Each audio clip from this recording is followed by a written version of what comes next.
Good afternoon and welcome to the Noontime Knowledge Series for Penn State's fundraising volunteers, presidential councillors and donors. Thank you for joining us. I'm Andrew Reid. I'm the Director of the Huck Institutes of the Life Sciences at Penn State. And it is my pleasure to be your host this afternoon. We're going to discuss PlantVillage, which is an important platform developed at Penn State that is having global impact. After the discussion, I will host a Q&A session with our presenter. You can enter the questions in the chat box at any time or raise your hand during the Q&A session. Before we jump in, I'd like to just take a moment to give you a brief background on our topic today. I think everybody's aware that climate change is going to have very substantial effects on all of our lives. And nowhere is it going to be more significant than in the agriculture space. And we really worry about new crop diseases, invasive species, and other natural challenges that are going to be really exacerbated by climate change. Now, you all know that at Penn State, we take our land grant mission very seriously as far as the Commonwealth of Pennsylvania goes, but we're also interested in the global land grant mission aspect too, and particularly climate change around the world. And PlantVillage, our topic for today, exemplifies these values, the land grant mission, and it is doing great work with the help of philanthropy. So with that, I'd like to jump in. Our speaker this afternoon is David Hughes. David is a professor of entomology and the Dorothy Feuer Huck and J. Lloyd Huck Chair in Global Food Security here at Penn State. He's also the director of the Current and Emerging Threats to Crop Innovation Lab, and he is the founder of PlantVillage, and he is one of the faculty recruits to Penn State that I am most proud of. David, take it away. Thank you so much indeed, Andrew. Thank you everybody for joining today. Thanks for the Penn State team for putting this together. So it's an extraordinary pleasure to be able to share what PlantVillage is, and also to try to understand from all of you how we can work collectively on dealing with this great challenge that Andrew has already mentioned, which is climate change. So let me just start off with getting you to think about something. So let's think about a country. So what I want you to do is imagine a country where a few of these things are true. So the average life expectancy is just 40 years. So imagine a country where you're not going to live long. Child mortality is about a third. So 374 deaths out of each 1,000. That means kids are dying before the age of 5. So very, very high child mortality. So that's really bad. Less than 5% of people have access to indoor plumbing. 52% of your income is spent on food. So most of what you earn goes to just provisioning what goes onto your table. And very little government help. So you're pretty much on your own. And corruption is rife at all levels. So from local to federal, and cronyism determines who gets the jobs, how those jobs are placed. What impoverished country would you guess this is? America in 1855. That's the country we were at that time. And 1855 is an important time because that's when Penn State started. We started as the Farmers High School of Pennsylvania. This is the original Old Main. These are the murals on the walls of Old Main as it currently is. And the idea was to build the systems of universities which would engage in practical research in the agricultural and mechanical sciences. And it turns out that actually today is our birthday. This is 168 years of being Penn State. Today, 22nd of February, is the day the Farmers School started, the high school started in 1855 in Lamont and then established into its current position. And I would argue that many of the great changes in America over the last 168 years have been driven by the land grants, mainly because what that did was create surplus value of the farmlands. That surplus value could be sold at markets. That led to jobs of people who process food. That led to less people on the land. So at that time, it was about 68% of people were employed in agriculture. Today, it's less than 2%. So the efficiency in the system has allowed more and more people to do other things. That led directly to the building of the skyscrapers in Chicago. It led directly to the explosion of industries in cities and all the accessory developments that we've seen. So the extensive economic growth that we've seen in America in the 20th century is in large part due to the land grants pushing forward practical research on how to grow more food and be a food secure nation. So tremendous, tremendous success.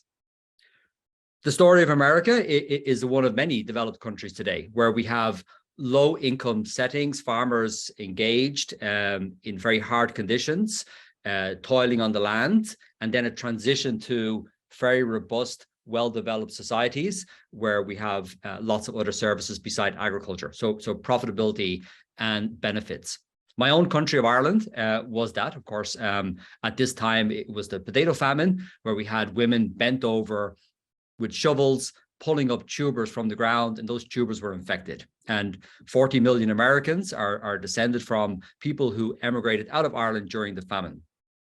The problem is not just that America changed from where it was in 1855 or Ireland in 1849 or lots and lots of other countries. The problem wasn't that it just didn't change. New Zealand, where Andrew is from, will be a similar story. Japan in the 1890s. All of these transitions over time have happened.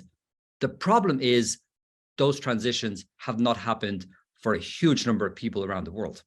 And predominantly smallholder farmers across Africa are largely indistinguishable from the system that we see in Ireland in 1849.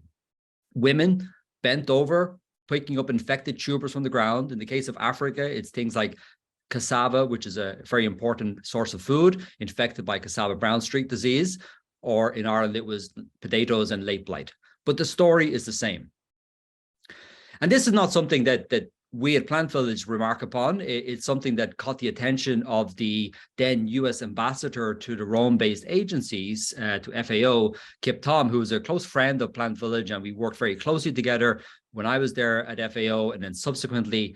And this is just a really compelling tweet he put out about the fact that we're in stasis for 2,800 years. It's the same situation. And this is problematic in and of itself. So this is an unjust world, and you're not surprised by the fact that the world is unjust. But the problem is that if we face climate change, these are not the tools for the job. So if we look at the productivity in an American system, we can also criticize some of these aspects, but you can't deny the obvious reality that the American system is extraordinarily productive and very, very beneficial in terms of getting the most value out of the land. And here's another example of this. And so the tool that this poor woman on the slopes of Mount Kenya has is just a hoe. And this is a collective shame for all of us that we live in a world where we have great agricultural research progress in EU, Brazil, United States, Canada, and so on and so forth, but we largely miss that in Africa. And so this is what Penn State brought about. The original philanthropic funding from Dorothy Lloyd Hook at the Hook Institutes allowed Andrew to bet on me, as well as Peter Hudson, Vivek Kapoor. We came with a crazy idea. I'd come to Penn State to study ants in rainforests, and I said, hey, can we do this? Can we have a land grant in a phone? Could we leverage the power of technology, which is only going to get better, so that we can do in Africa what we did in Pennsylvania 160 years ago, meaning we send people to farms to help people make better decisions.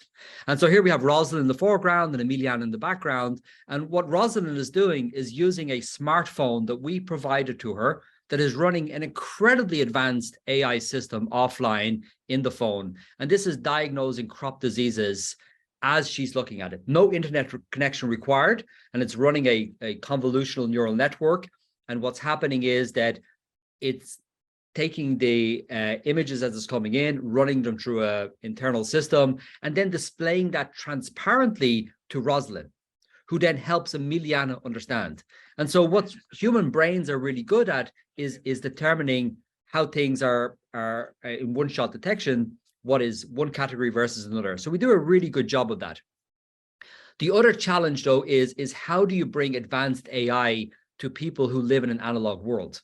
So this is another challenge that we've been addressing. So we've been working across Kenya and now across 9 countries to help smallholder farmers embrace this technology.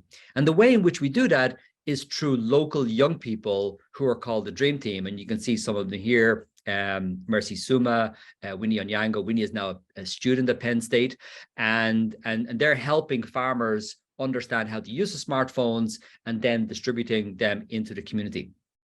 And this model of the young people is called the PlantVillage Dream Team. So the technology is phenomenal. The AI in that phone is twice as good as a human. It runs offline, it works 24 hours a day, 365 days a year. It never gets tired, it doesn't complain. But in order to get that to the farmers, we need a bridge. And that's exactly what we've been doing in Pennsylvania for 160 years. We've been using bridges of our extension staff. And we use these young people called the PlantVillage Dream Team. They're now in 9 countries, over 175 of them.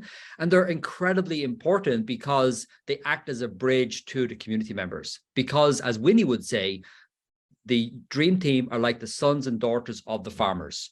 And so they're naturally trusted and they're engaged more easily than a professor who's from a university there, and certainly from a European or American who's just going there for a short period of time. And the benefit, of course, is that we create jobs in the community. And in some cases, we've even hired people who are the daughters of the farmers we work with. So one of our early farmers was Madame Consolata, and now we have Fate Arone, who is the daughter of Madame Consolata, and she is our gender specialist on our innovation lab. And she's also studying for her graduate degree. Now, what we also do is help the Dream Team engage the global community of experts. And so here's a room in the Millennium Science Complex where we have a number of different people who are going through some data. We have Serge, who's the Deputy Director of the Innovation Lab, working on models. He's an agronomist. Edward, another graduate student at Penn State, he's from Ghana, and he's working on computer science. And Derek, who's also a computer scientist and an IT specialist. So we bring all of this to bear, but also we leverage the power of the cloud and we bring that to the community so they can make decisions in a rapidly changing world. And then, you know, because of the force accelerant that was COVID, everybody's online, everybody's communicating in a different way. So we can have 40 or 50 Dream Team members on Zoom talking with us and learning how to accelerate science. So we've entered a new paradigm in the ways in which we can work and the ways in which we can operate effectively. We also teach children. This has been done in the United States in the 1900s and 1910s. Many of you are very familiar with the 4-H program.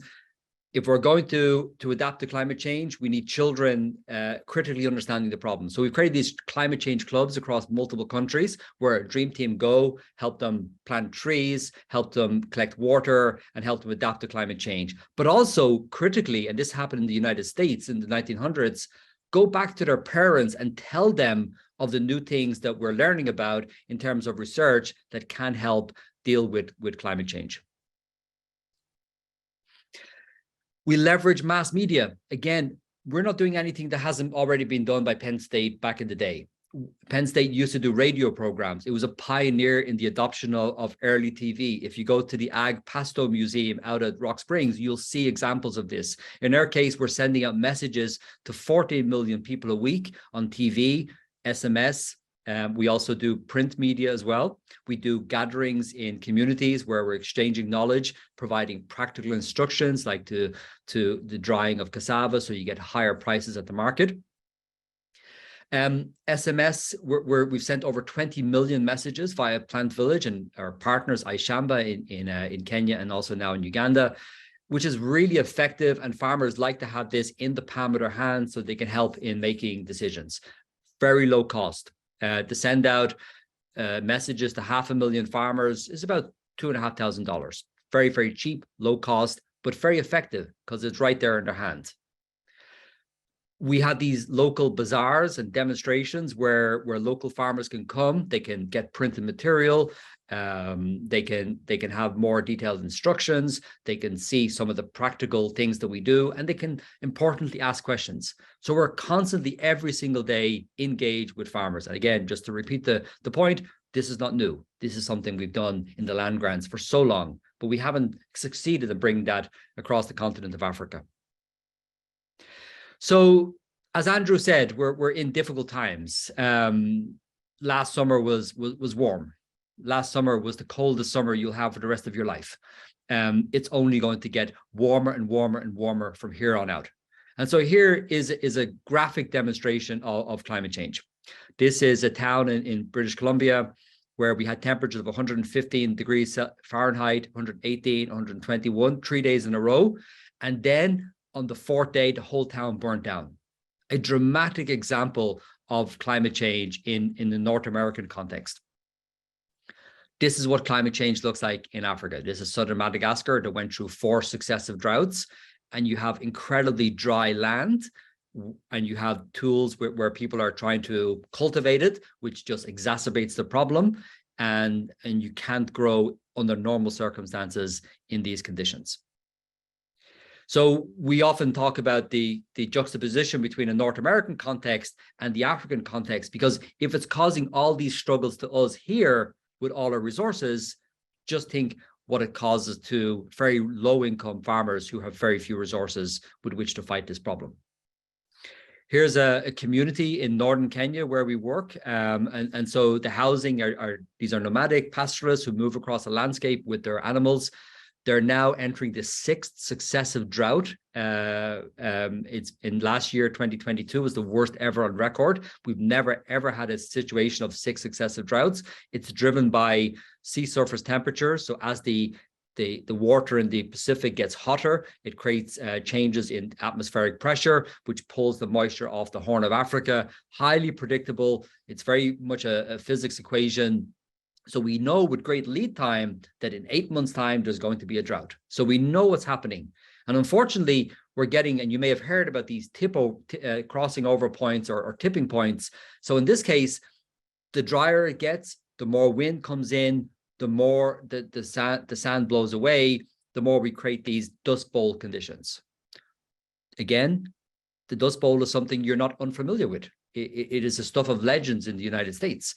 Back in the 1930s, the government mobilized with the land grants and USDA and Congress mobilized activity across 19 states to plant trees, put in native grasses, and provide jobs to millions of people.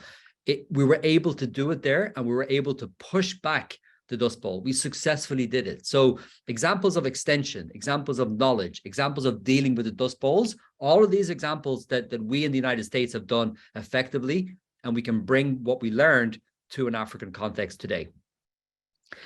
And the message is it's cheap and effective, and it doesn't cost much. So here's just a project. I'll leave it on mute just to kind of run through it.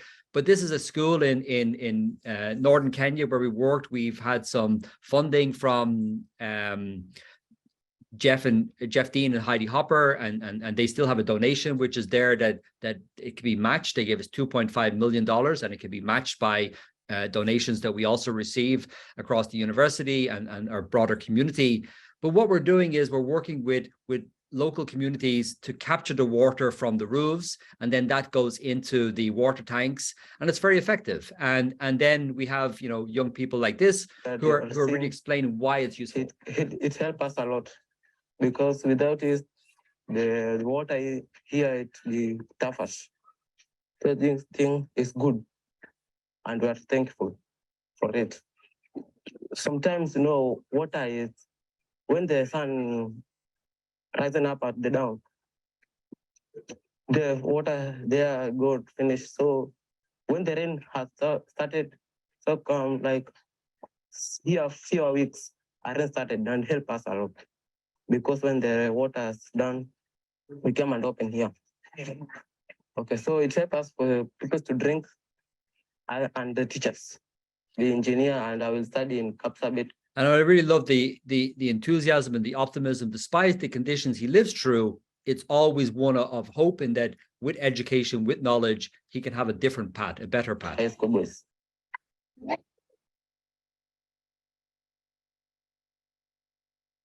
So change is cheap. I think that only costs us a couple of $1,000s to put in there. In the process of doing that, we create local jobs for local community members. So in addition to capturing water before it's lost into the ground, we can also do irrigation schemes. So this is the sister of one of our team members. Fofan is a team member in northern Kenya, exactly the same place, same locations you were looking at there. And so we can have micro irrigations where we're growing leafy vegetables for community members, providing very, very nutritious food. This is a partnership that we're just developing with a group called Just Dig It. In this case, it's with the Maasai in Kenya, where you create these small bunds, they're called, on a slope. And what happens is when the little bit of rain that does come, it's captured and you can transform the land.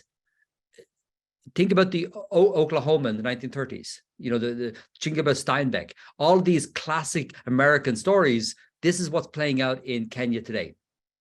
And we know how to deal with these problems. We know the solutions. We just need help. So what is PlantVillage? Perhaps that was the first question to answer, but I wanted to go through this story and these images. So maybe the answer is already popping into your mind. It's a land grant in a phone. It is not new. It looks new because it hasn't been done before. We have the software, the AI, and we don't usually work outside of Commonwealth, but it's exactly what we've been doing since 1855. It is a conscious decision to invest in agricultural research and the distribution of agricultural knowledge to make life better for people. So it is both a simple and an incredibly complex proposition. And I would say that's just like Penn State. Since its journey since 1855, it is both simple and complex. So when people first settled, when Europeans first settled in America in say 1629, 1636, they set up Harvard to emulate the great colleges of Cambridge, Emmanuel College in Cambridge.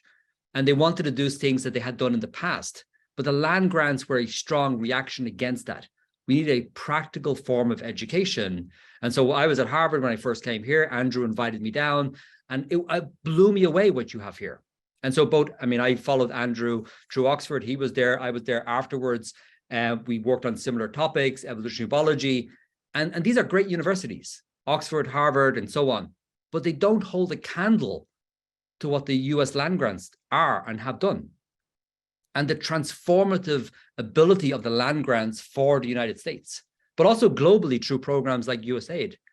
But I would say post-COVID, post-age we're in, where we're all online and able to leverage these technological tools, we can bring up many institutions in Africa to the parity of Penn State through the use of technology and through the deployment of these cloud systems.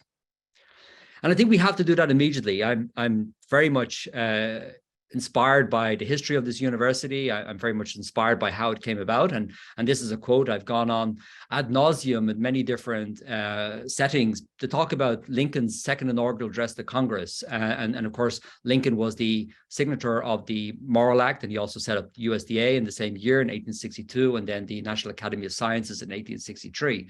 And what he talks about is that the dogmas of the quiet past are inadequate to the stormy present. The occasion is piled high with difficulty, and we must rise with the occasion. As our case is new, we must act anew, we must think anew, we must disenthrall ourselves. And I think that's the point. We're in a completely different world, where last year was the coldest summer you'll ever have, and everything's changing very, very fast. And I think the land grants have shown ways in which we can adapt to that change effectively. And so it's our birthday. You've come here, not thinking about gifts, but to provide gifts. And I think that's the important point here. We're in this lucky position as Americans, as donors, as people who work with donors, to think about ways in which we can do that, to celebrate the great history of this university, and think about ways in which we can create a better and more prosperous future for all. Thank you. Thanks very much, David, for that very exciting presentation. It always amazes me just how far you've got and how much impact you've already had off that original $100,000 bet that we were able to make on you because of the generosity of Lloyd and Dottie Huck. We're going to open this up now to Q&As, so feel free to everybody to type your questions into the Q&A. You're also welcome to put up your hand if you want to ask David directly. David, I wonder if I could start this by just picking up on a comment you made that when you first came to Penn State, you were wanting to study ants in the rainforest. And of course, you did study ants in the rainforest. But I wonder what got you interested in the ants, and then how you pivoted from the ants in the rainforest to the work you're doing with PlantVillage these days. Yeah, so I've always been interested in social insects and in parasites, which of course is our shared background, Andrew, in studying the evolutionary biology of parasites. And I just was having a field day. I grew up as a poor kid in Dublin, kicked out of school at 15. Nobody in my family ever finished high school.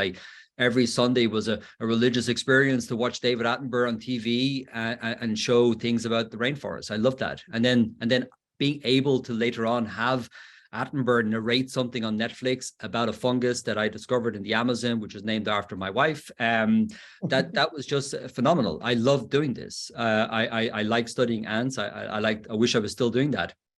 But unfortunately, things have changed. And I think we've given up that research program to focus on these issues. And I think that is a direct connection to Penn State, because Penn State and the land grants forces you to think about these practical applications.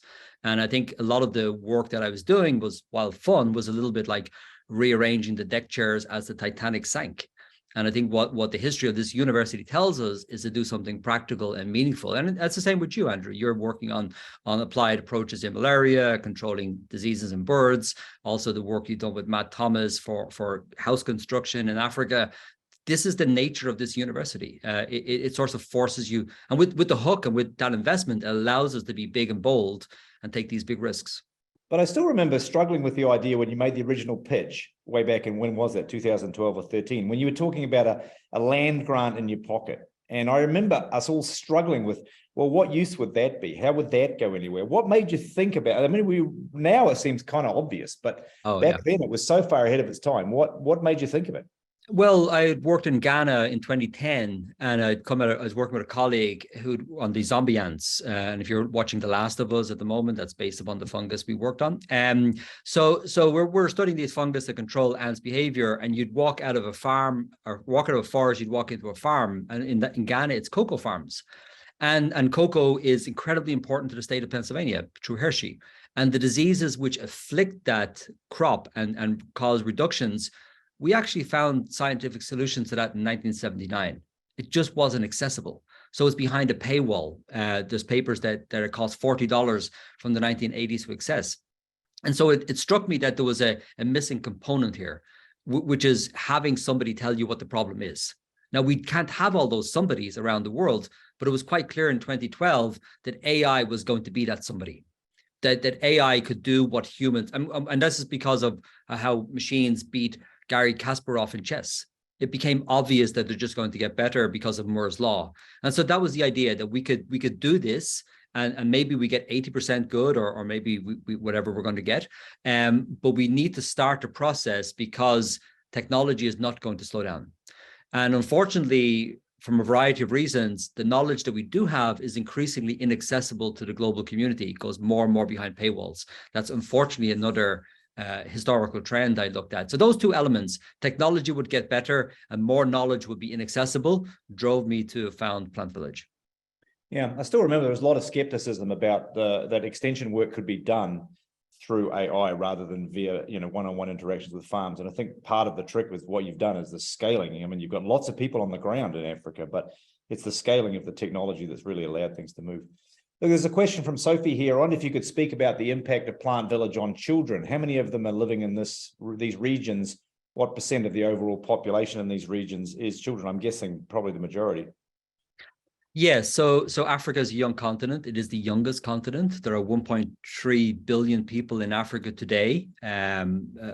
Depending on the country, 40 to 60% are children. And by 2050, there'll be 2.3 billion people in Africa, and 1 billion of which will be children.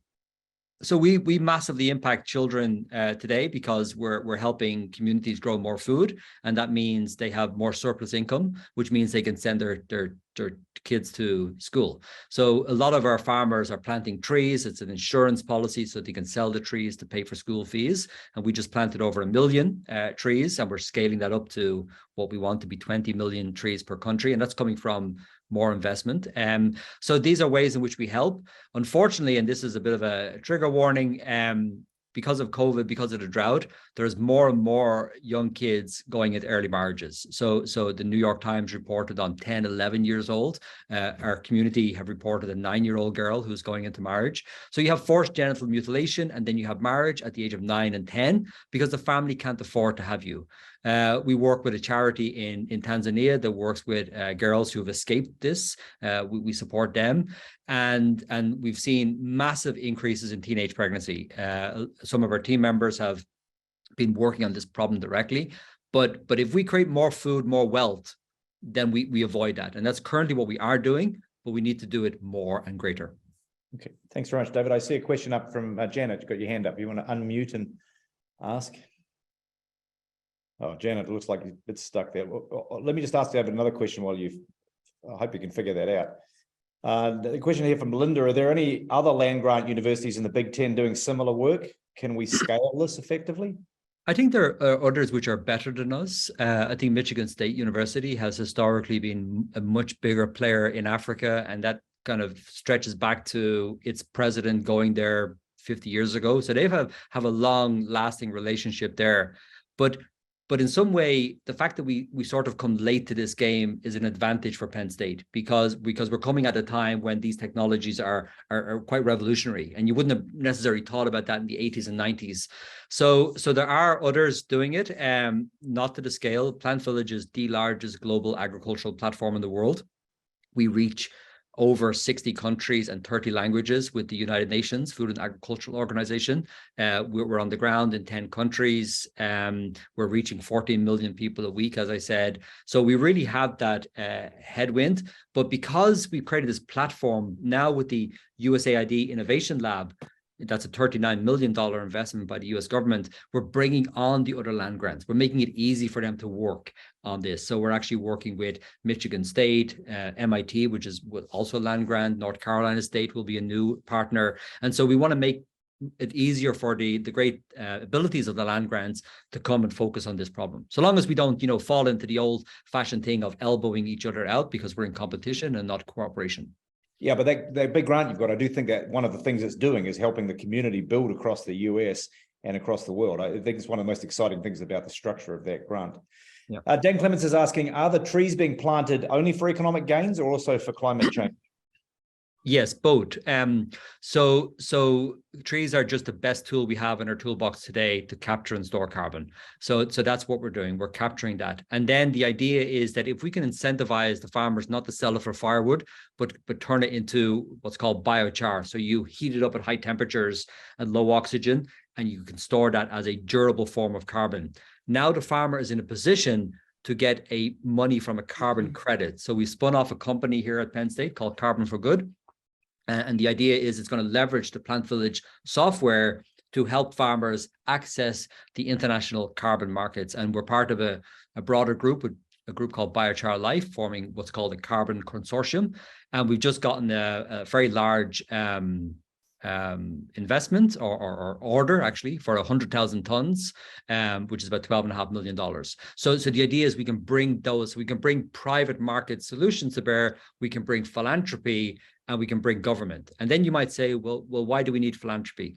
And I guess the answer there that we've talked about a lot is that philanthropy is the lever that allows us to do things that we can't currently do with markets or governments.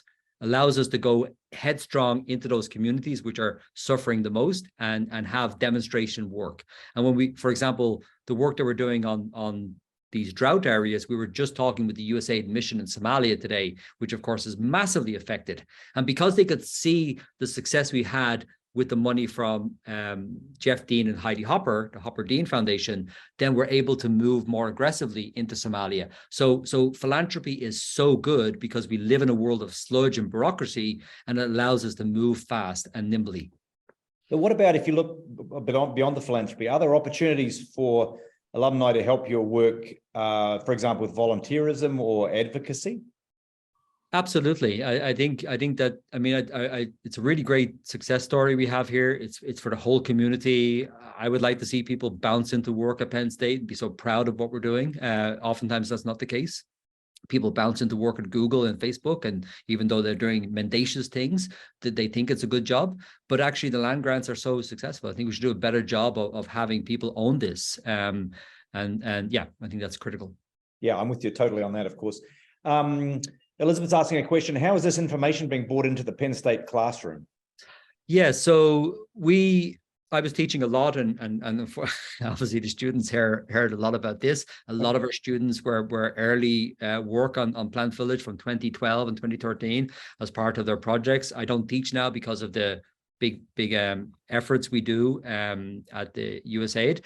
However, we still involve students considerably. I think last semester we had 41 students in the lab, and currently I think we have about 24 students. Over the long stretch, we've had about 300 students, I'm sure, at this stage. And so they come in and do research credits, and they help us train those AI tools that can then be used globally. And in the process, they also learn about issues around global agriculture and food security. Some of our students can play special roles.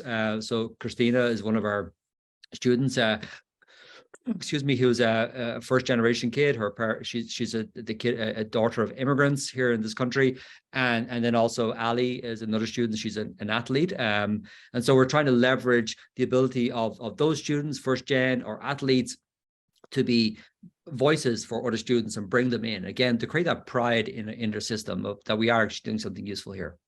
Yeah, for those of you who know the campus, Millennium Science Complex, the top floor of that, David's got a big space there, and it's really something to see the banks of TV screens and computer monitors, and then armies of undergraduates working with their counterparts in Africa on real-time experiences in real time to see, making this whole thing work. And to me, it's really showing the students that they can make an impact too. They can go on to things and make a real world impact. So Elizabeth followed up by saying, so happy that the students participate, and hopefully to come up with ideas as great as this. And I do think, David, that one thing you are doing is stimulating those students to think about where else they could make impact. Nick is asking, if we continue to pursue alternative energy sources for vehicles, do you see the possibility of a surplus of corn to be used as feed or as a food source rather than for corn ethanol production? Yeah, I think that's a very critical question, and there's still a lot of groups doing research on it, but we might see corn being very important in aviation fuel. I think that's also really important. The broader issue of alternative fuels, though, we're going to hit a roadblock when we're going to run out of resources for renewable energy. This is one of the constraints, and also we face major challenge in renewable energies because of people not wanting to have them in their backyard. So these are fundamental concerns. So I don't think alternative energies are going to get us out of this problem. We need to keep on pushing, of course, and we're really very much an energy university. But at the same time as we push for alternative sources of fuel, we should deal with the current problem we have. So we've already spilled milk on the ground, and let's clean it up. And the people who are facing the biggest problem are Africans, of course. So the average American is producing as much CO2 in 1 week as a typical smallholder farmer or member of an African country in a year. So in 1 week, you do what they do in a year. So basically, what has happened is we've created the mess, and they're paying the costs, and this is unjust, and we should be helping them through our research. And what's next for PlantVillage? Do you see, for example, expanding, scope and reach, or do you see expanding into new areas, new enterprises that you currently not doing? I mean, is it a scale up you're seeing, or is it qualitative changes in what the platform can do?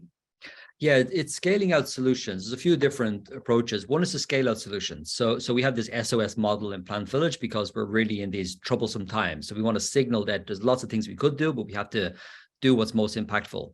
So we're scaling out the biological control, for example, of fall armyworm, which is an American pest that's now in Africa, or we're scaling out fertilizers or biochar or tree production. And so we want to make sure that as we scale out, we no longer have to rely upon philanthropic funds or government. So we create these local jobs in the community. So there's 211 people who work for PlantVillage every day. That's on payroll. But broadly, there's about 350 casual workers who work in different countries. And we want to make sure that we set up a system where local companies manage to have a sustainable revenue coming back in. So that's one thing. And we do that through application of business technology. So Annalise Kays is on the call here today, and she's being formally trained by Google in the development and deployment of objectives and key results. So we take the strategy to make YouTube so big, and we apply that to PlantVillage. And we've been doing that because of philanthropy from Eric Schmidt, who's the head of Google, or was the head of Google. The other thing is we have to think about broader reaches. So one of the great challenges we're going to see probably this summer, unfortunately, is massive mortality due to heat stroke.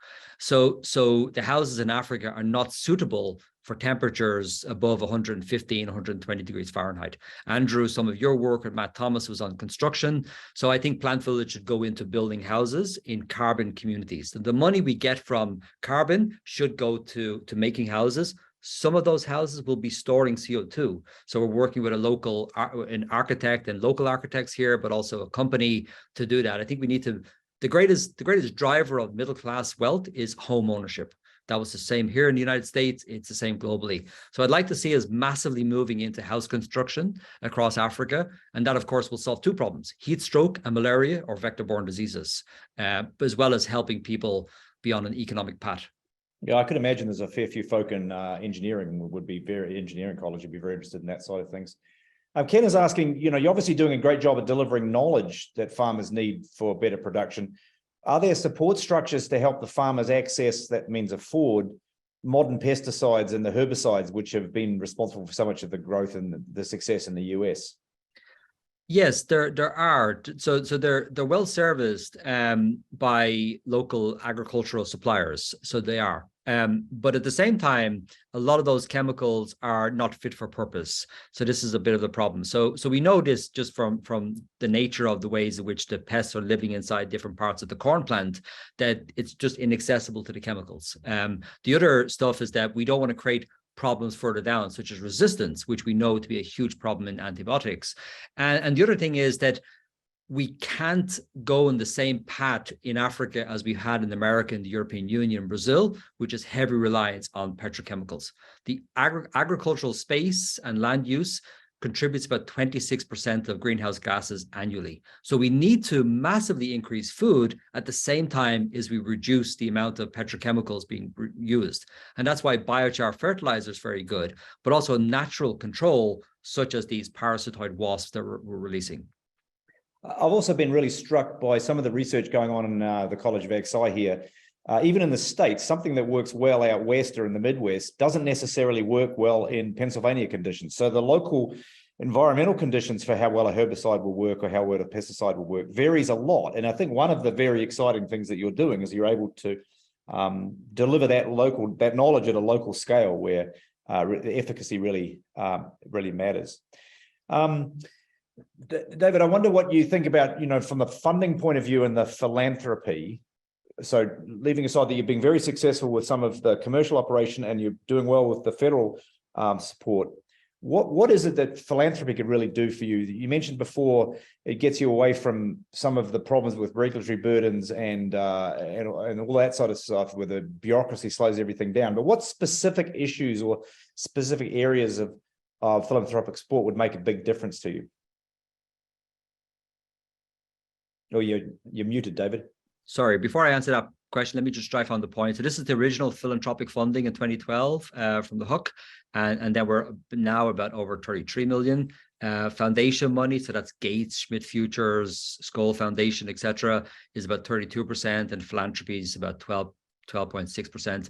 So what philanthropy does is it allows us to move rapidly. So it allows us to pay for projects which we recognize on the ground is really important. And so we're less constrained by some of the bureaucratic hurdles that we have to go through. It's gifts money. And then afterwards, we get that critical information that we can bring to donors like the Gates Foundation and say, look, this is really working, buy into that, or government. So it's an unlock, it's a lever that allows us to do stuff. It also allows us to do stuff that we know is morally just and important, but it just won't get funding elsewhere because people kind of chase shiny new things. It's an unlock. Yeah, that's definitely how I feel about it at the Huck too, that it makes us able to do things like support your sorts of projects.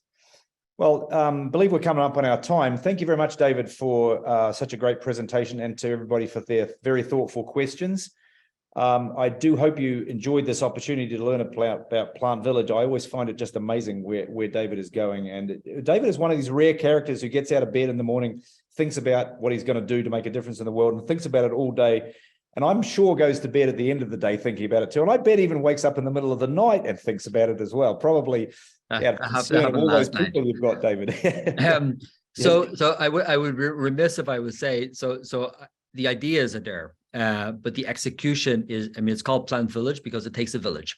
If your village only had blacksmiths in it, it'd be a pretty bad village. So we have a massive community of people. I mean, you have Annalise and Serge on the call here, but broadly, we have a massive community of very different people who are complementary to one another. So that's so critically important to make all of this run. But yeah, I am sort of focused on this and inspired by the university we have, the future we can create. Thank you very much, everybody, for your time and attention. We're going to share a slide now with contact information for Eric Reinhardt, Director of Strategic Initiatives in our Office of Principal Gifts. And you can feel free to contact him if you have any questions about how to get involved and support PlantVillage's work. As a reminder, we're going to share with everybody a recording of this event that you can share with friends and colleagues who weren't able to make it today. And if you had a question or a comment that we didn't get to, someone in our team will surely follow up with you if you respond to the email. And that's, I think, one of the potential options for really making a big difference in this space. Now, we're going to be taking a short break from the Noontime Knowledge series for now, but we'll return in May to discuss the Origins Lab at Innovation Hub. And until next time, thank you very much for being with us. And thank you very much, David, for your presentation, and enjoy the rest of the day. Great. Thank you, everybody.